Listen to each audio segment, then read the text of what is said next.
Et donc à vos côtés, nous sommes lundi, c'est la rentrée de la revue de presse du Canada Matin dans ce Canada International.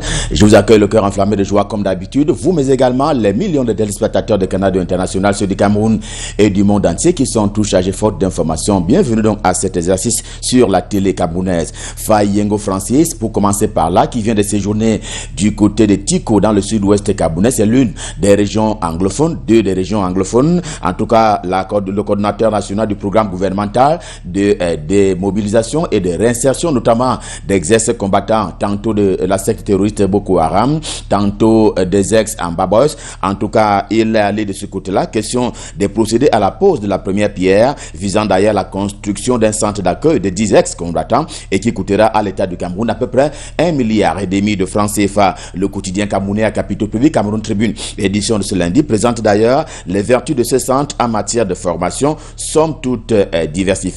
On parle ainsi de l'agriculture, l'informatique et aussi la couture pour remettre un petit le pied à l'étrier, notamment à ces Camerounais qui avaient été enrôlés dans les actes très peu orthodoxes, qui n'allaient pas dans le droit chemin de la République et qui sont donc revenus volontairement dans la République. Cela vient à point nommé d'ailleurs, car les échos jusque-là en provenance de ce programme gouvernemental, eh bien, faisaient état de ce qu'il y avait comme des grincements de dents de la part de ces ex-combattants de Amba Boys, mais aussi de ces ex-combattants aux côtés de la secte terroriste Boko Haram. Ils se plaignaient quelque peu de n'avoir pas reçu les promesses qui avaient été formulées par le gouvernement de la République. C'est ce à quoi s'attelle de Post édition de ce jour pour dire combien il y a du contentement depuis notamment que le gouvernement a pris cette problématique à bras le corps, depuis justement qu'il y a eu ces grincements de dents et qui ont été entendus de la belle oreille de la part du gouvernement de la République. Le gouvernement a été accusé jusque-là de ne pas respecter les promesses qui avaient été formulées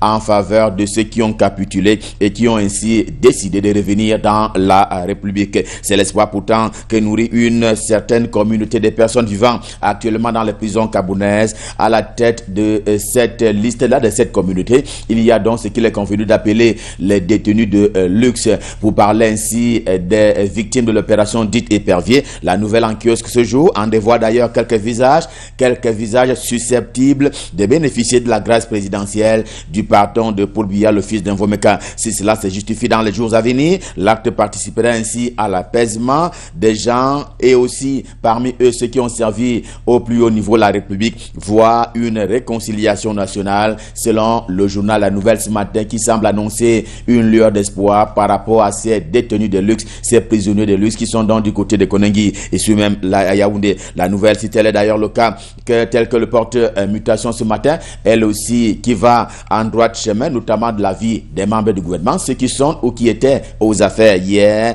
et cette fois-ci, la nouvelle porte sur Célestine Ketcha Cortés, et bien depuis son arrivée, dès son arrivée d'ailleurs à la tête de son département ministériel et donc au gouvernement, la ministre de l'Habitat et du développement urbain s'était rendue en Kolmessin, c'est une banlieue de Yaoundé, pour promettre un peu la construction, sinon la réhabilitation d'une route qui était devenue une malédiction pour la capitale camerounaise Yaoundé, et depuis plus rien. L'image du col désormais à la peau, dès lors que les populations viennent d'ailleurs de lui renvoyer la nouvelle au niveau de la face, au niveau de la figure, lui demandant de venir exécuter ce qu'elle avait promis, tant la vie est devenue quelque peu difficile du côté d'un Kolmessin où s'alterne poussière et boue selon les saisons, si l'on s'en tient à ces explications qui sont fournies ce matin par le quotidien Mutation. D'ailleurs, le quotidien Mutation, lors de son enquête, est allé à la rencontre des populations qui ont fini par baptiser Célestine Ketcha Cortés et qui lui ont donc donné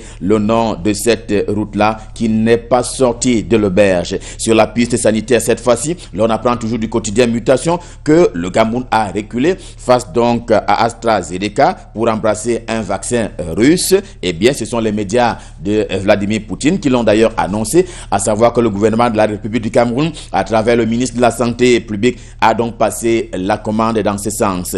Midi libre y étant, Présenté d'ailleurs Manaouda Malachi comme faisant partie des incompétents de l'équipe gouvernementale, l'équipe qui est conduite par Joseph Dione Ngouté. Le dernier fait en date était le choix difficile du vaccin, un choix qui fait suite à la gestion que le journal sait on ne peut plus sulfureuse des fonds Covid-19 de la part du ministre de la Santé publique Manaouda Malachi. Et à côté de lui, il y a le ministre de la livraison tardive des chantiers qui ferait partie aussi des sortants, que dis-je, des partants de l'équipe gouvernementale, et certains parmi ces partants auront brillé par des actions parfois contraires à celles de leurs collègues membres du gouvernement. Le journal Le Zénith en kiosque également ce matin, c'est le journal de Flas Njomo. Eh bien, il prend à contre-pied un certain nombre d'effets pour les mettre sur la place publique.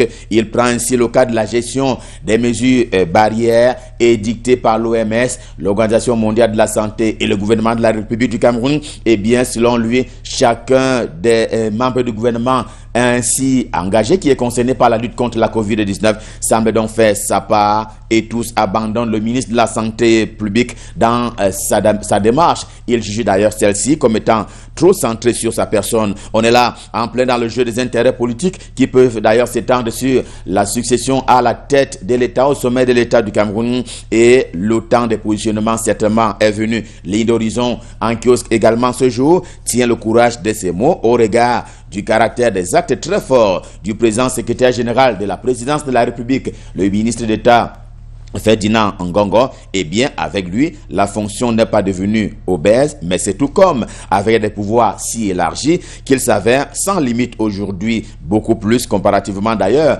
à ses prédécesseurs, dont certains d'ailleurs ont contribué à la construction du dossier que propose justement Ligne d'horizon édition de ce jour. La Voix du Centre est en kiosque. Le journal se situe également dans le prolongement de ce que propose Ligne d'horizon. Ce sillage de succession, en vérité, la famille Amadou Ahidjo a toujours cru devoir reprendre ce que leur père, grand-père et parents avaient donc légué à Paul Biya. Badjika Ahidjo, le fils aîné du défunt président, premier président camerounais Amadou Ahidjo, n'a jamais dit oui. Il n'a pas non dit plus dit non. Et Singan est en kiosque. D'ailleurs, le journal confirme ses intentions ce matin. Les non dits dans la perspective du pouvoir suprême en termes de succession, sauf à considérer l'axe nord-sud. Ce matin, un lanceur d'alerte est pris pour témoin par Singan. Il affirme les tractations qui sont en cours. Eh bien, le prochain président camerounais, s'il serait originaire de la région de l'extrême nord, région de l'Est Cameroun, pour parler du soleil levant, eh bien, il doit au préalable être adoubé par les dignitaires originaires du septentrion, c'est-à-dire l'Adamawa, le nord et l'extrême nord. C'est donc ce dont parle le journal édition de ce jour. De Guadanpo, c'est un quotidien camerounais d'expression anglaise au siège imposant à Yaoundé. Il s'arrête un temps soit peu sur la gestion globale par Paul Biya du personnel politique camerounais. Une vingtaine de personnalités qui gèrent d'ailleurs le pays depuis une quarantaine d'années, tous ou presque de la même génération et très bien connus du président camerounais Paul Biya. Des jeunes, tous en santé, qui n'ont que quelques mois à la tête de leurs institutions. Eh bien, c'est une figure de style qui a d'ailleurs été choisi par le quotidien de Guardian Post pour montrer comment la gérontocratie se porte plutôt bien sous le ciel du renouveau. Des Médianes, un autre journal camerounais d'expression anglaise, ajoute que la vieille garde ne partira pas, elle ne partira que par le fait de la nature que j'ai nommé la mort. La plus récente leçon de trajectoire remonte bien entendu à la semaine dernière avec la reconduction à la tête des deux chambres du Parlement camerounais, l'Assemblée nationale et le Sénat, de ceux qui les occupent depuis pratiquement 1992. Dans la politique encore, entrepreneur également en kiosque ce lundi, se voit confier par sa mission et par soi-même une mission, à savoir tenir et entretenir le débat au sein du SDF, le Social Democratic Front, le journal qui semble donc dénoncer la manière dont Jean-Michel Nietzsche s'en prend à son collègue et ami d'hier, Joshua aussi. Au bout, pense le journal, il y a l'élection du président du SDF, le Social Democratic Front, qui succéderait ainsi à Nidjon Frundi. Intégration, le journal de Thierry Ndong Owona, quant à lui, intègre la gestion qui est faite du Covid-19 au Cameroun, dans et autour de la maladie. En tout cas, la progression de cette maladie donne au journal de Thierry Ndong Owona de faire un peu une différence entre les vieux mensonges et les nouvelles vérités dans et autour de la pandémie. Et maintenant, il y a le Sputnik 5, c'est donc un vaccin que propose la Russie et que le Cameroun aurait donc adoubé. En tout cas, la commande aurait été passée par les bons soins du ministre de la Santé publique, Manaouda Malachi. C'est d'ailleurs une façon pour le journal d'en appeler à un peu plus de vigilance des Camerounais, question de participer eux aussi à ce que la pandémie régresse au Cameroun. EcoNews, quant à lui, a sillonné le pays, le Cameroun, à la recherche des voisinages, des stations-service et bien des brasiers pour certains cas au regard de la proximité entre les dites stations-service et les bâtiments tantôt commerciaux, tantôt d'habitation. Attention, danger, signale ainsi EcoNews. EcoNews le fait au moment où la volonté politique camerounaise est au soutien des entreprises et même des entrepreneurs. Réalité, le quotidien de Paul Ngouaré qui dit en kiosque ce jour, l'affirme à sa manière avec son style qui est fondu. On le lui connaît depuis quelque temps. La preuve de cette affirmation est d'ailleurs donnée par le retour au pays natal, retour encadré et accompagné du docteur Nka. Il s'installe au Cameroun, berceau de ses ancêtres, avec l'onction des opérateurs économiques indiens, mais surtout avec